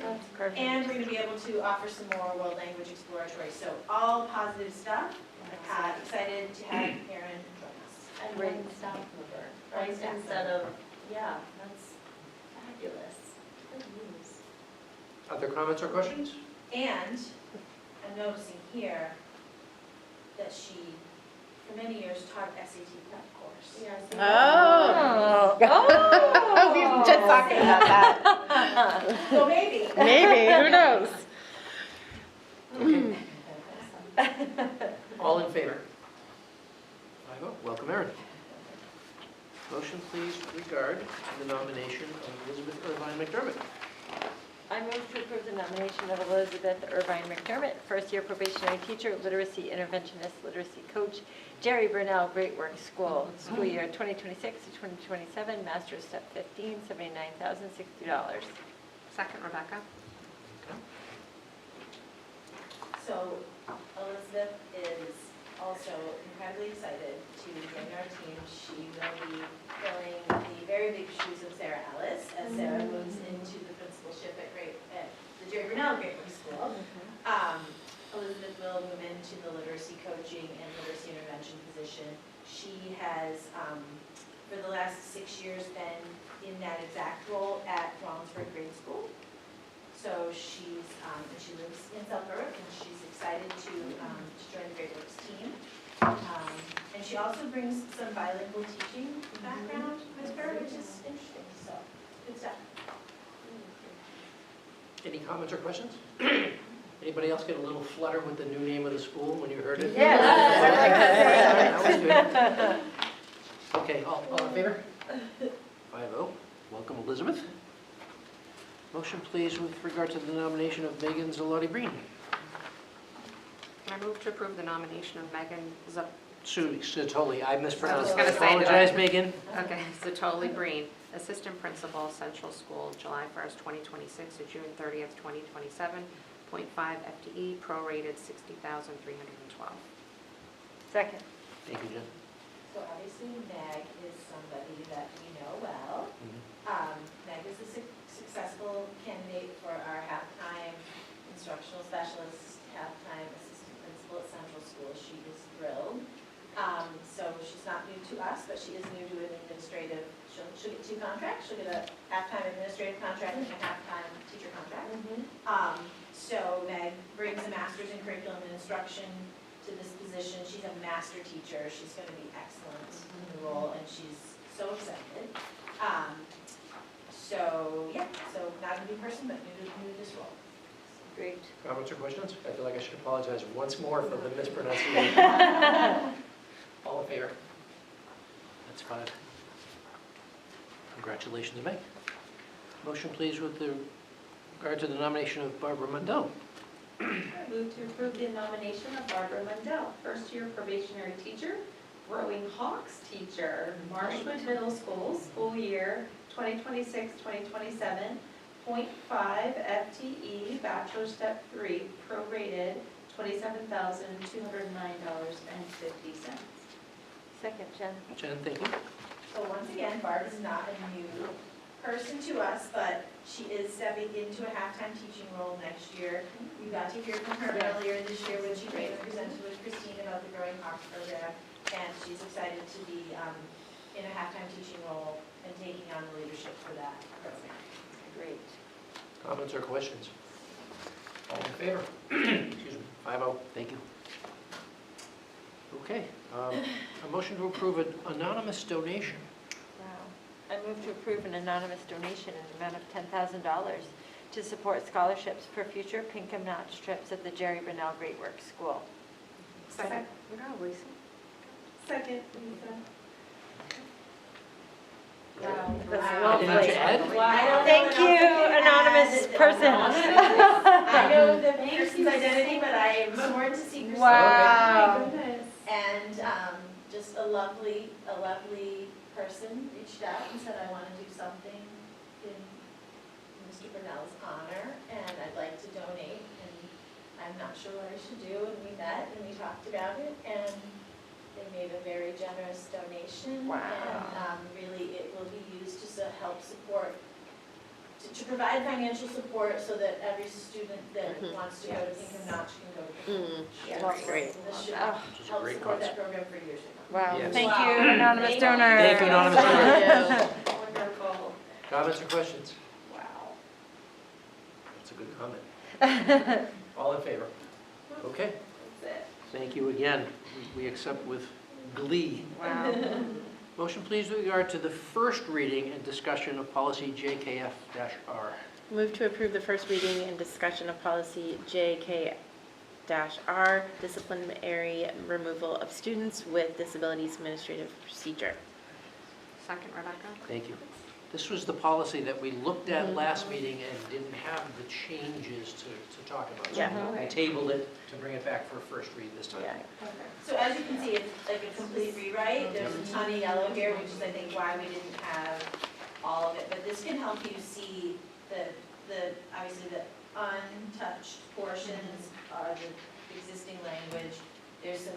There's a lot of struck through language, and then there's some additional language that's been added in a little bit of the previous policies. This is the recommended policy from MSMA in alignment with what statute says about removing students with disabilities. Yep. It's a significant simplification of the policy. Yes, coming up. That's good. Good. Comments or questions? All in favor? Okay, that's 5-0. Here's the first read, and I'll be back in July. The rest of these, I think, are second reads. Motion, please, with regard to the second read of KF. I move to approve the second reading and adoption of policy KF, community use of school facilities. Second, Lisa? Lisa, thank you. No changes since we approved the first read last time? Any comments or questions? All in favor? That's 5-0, thank you. Motion please with regard to the second read of KF-R. I move to approve the second reading and adoption of policy KF-R, community use of school facilities procedures. Second, Heather. Thank you. Same thing, no changes since. Comments or questions? All in favor? 5-0, thank you. Motion please with regard to the second read on policy JFCK. I move to approve the second reading and adoption of policy JFCK, student use of personal electronic devices. Second, Rebecca. Thank you. No changes? Comments or questions? All in favor? Thank you, that's 5-0. Motion please with regard to KB. I move to approve the second reading and adoption of policy KB, parent involvement in education. Second, Heather. Thank you. No changes, comments, or questions? All in favor? That's 5-0, thank you. Motion please with regard to second read on KCB. I move to approve the second reading and adoption of policy KCB, community involvement in decision-making. Second, Heather. Thank you. Comments or questions? All in favor? That's 5-0, thank you. Motion please with regard to second read on JKE. Move to approve the second reading and adoption of policy JKE, expulsion of students. Second, Rebecca. Thank you. Any comments or questions? All in favor? That's 5-0, thank you. Motion please with regard to second read on JKF. I move to approve the second reading and adoption of policy JKF, disciplinary removal of students with disabilities. Second. Oops, go ahead, Lisa. We'll give that to Lisa. Sure. Okay. Comments or questions? All in favor? I'm going to ask again because I did, thank you, 5-0. Too quick? I did something weird when I looked, sorry. Blackout, I don't know. Motion please with regard to the second reading and adoption of JLCB. I move to approve the second reading and adoption of policy JLCB, immunization of students. Heather, oh, sorry. Second? Second, Heather. Yep. Okay, Heather is the second. Comments or questions? All in favor? That's 5-0, thank you. Right, I know. Okay, we are. Motion with regard to the second read on JLCB-R. I move to approve the second reading and adoption of policy JLCB-R, main school immunization requirements. Second, Lisa, very good. Comments or questions? All in favor? That's 5-0. And that's the last of the second reads. May I have a motion, please, with regard to allowing the superintendent to transfer funds? I move to allow the superintendent to transfer funds up to 5% from one cost center to another. Second, Rebecca. This is standard practice. We Yeah. have this vote every year. Yes. It gives the limited flexibility in terms of moving funds around within the budget. Any comments, questions? All in favor? That's 5-0 as well. Thank you. Last piece of new business, approving the continuation of the full-day pre-K pilot program. Motion, please. I move to approve the continuation of the full-day pre-K pilot program for children with Marshwood staff for the 2026-2027 school year. Second, Jen? Jen, thank you. I'll just give you a little bit. Please. So we had 4 staff members take advantage of the pilot opportunity this past year. Checked in a couple of times, and one being pretty recently with Anna and Nina, they both felt it went very smoothly. It was not disruptive. The kids were successful. Frankly, I don't know if anyone will take us up on this if we offer it again. I haven't had anybody reach out, but I wanted to bring it to all of you before I put it out to staff. So if you're willing to let us continue, I will put it out to staff and see if we have any takers. Right, and just like we're confirming and just like repeating the fact that there is no cost to this by doing this. It's basically shifting around. It actually is a revenue generator because Great, the okay. staff, so if the staff member has a preschool eligible child and they live in one of our 2 towns, they would normally send their child to a half-day pre-K program. We have the capacity within our program, we have room, to allow staff member to pay for the second half of the day and have the kids stay. And what we usually do is have them have a different teacher in the morning than the afternoon. That's what we've done in the past, and it's worked pretty well this year. Again, this was us kind of dipping our toe into like, what would a full day program look like, and how would that go? How would the children do? It's all been very positive. Again, like, I don't know if we have staff members out there that are in a place where this is going to help them, but I just wanted to make sure I brought it back to you because it's something we talked about. Yeah, great, and I'm glad that you shared just a recap for the Yeah, community. absolutely. Thank you. That's helpful, because I actually forgot some of that, so thank you. Any other comments or questions? All in favor? 5-0, let's do it. That concludes new business. Brings us to building administrator check-in for the middle and high schools.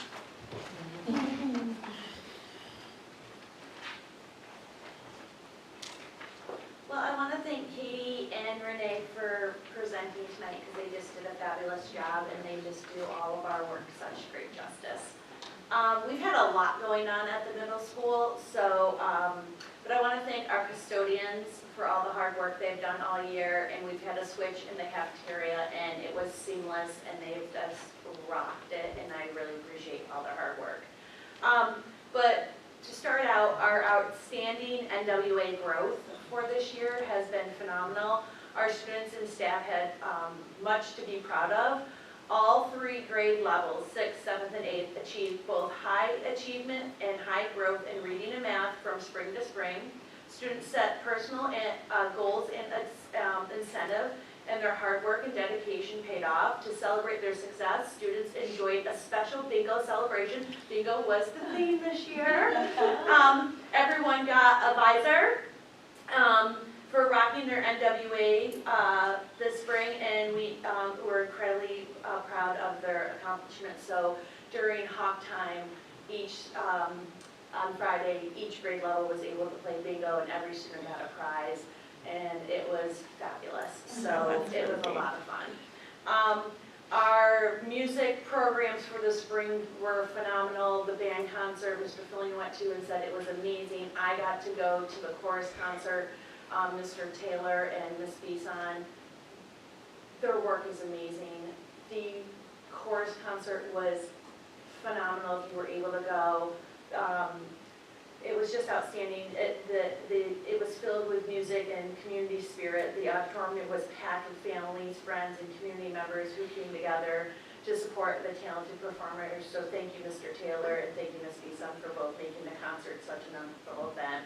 Our chorus students also traveled to Funhouse Splashtown, USA to participate in the Choral Festival.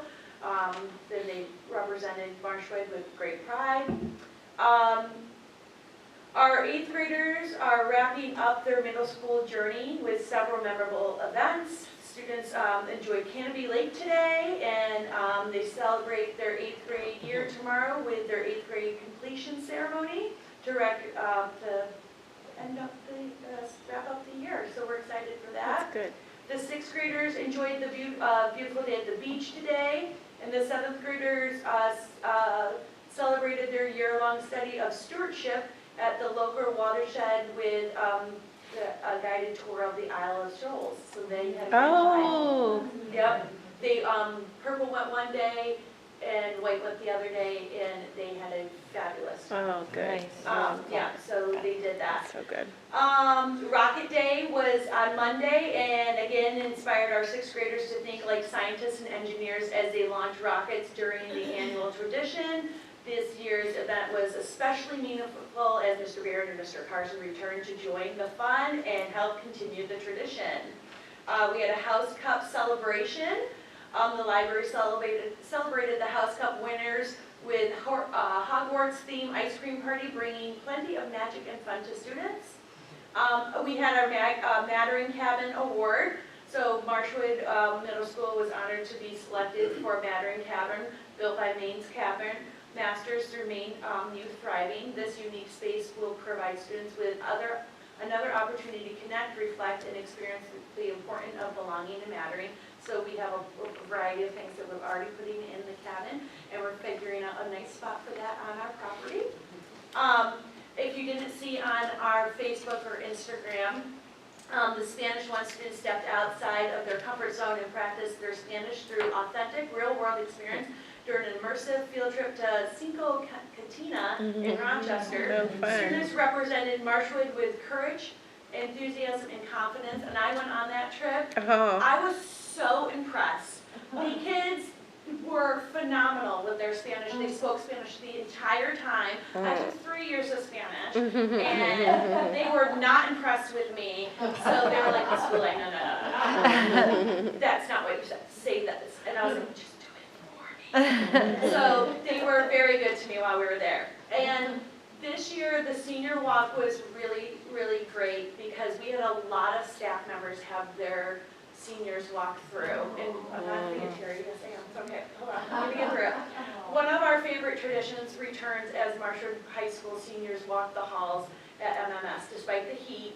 And we're gonna work on that for next year and we'll have stuff for them. So that's something that we're gonna tweak for them when they come through next year, if it's warm.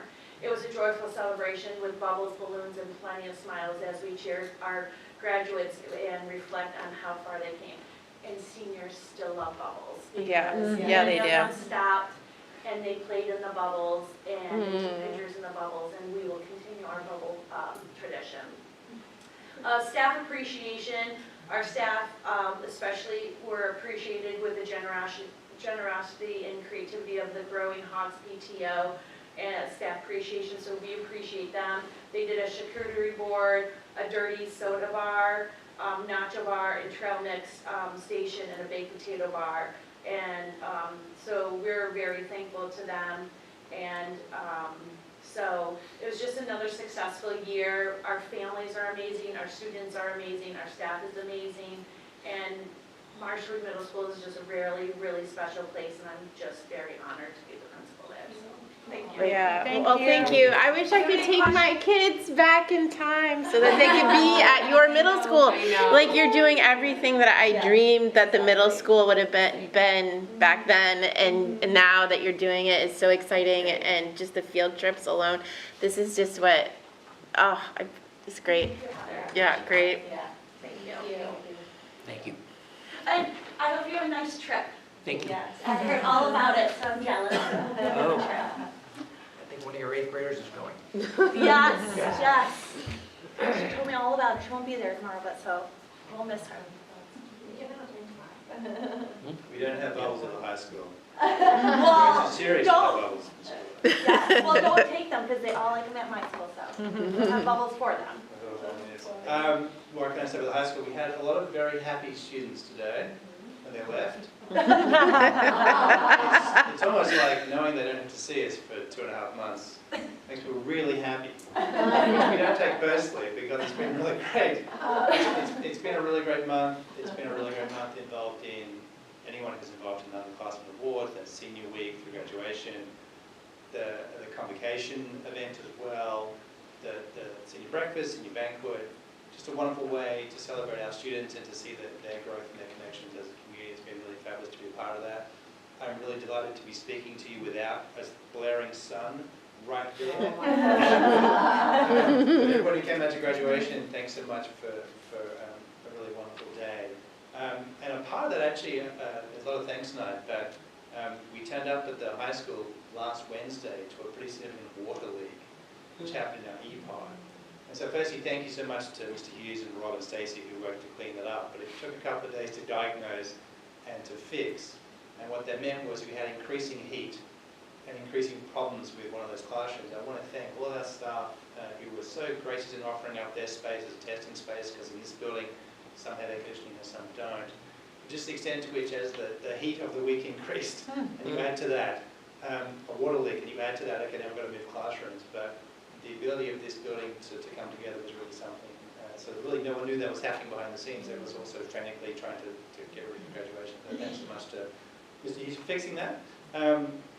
Also, again, just to pick up the threads from this evening, the work in bar, the work in restorative practices, the groundwork just being laid, I think, for many things we can push forward next year has been really great to see. And that's a real testament to the folks that we're talking to Erin, to Lindsay, to Andrew, to Oceana, to Caroline. We're on the implementation team, we're on the bar team.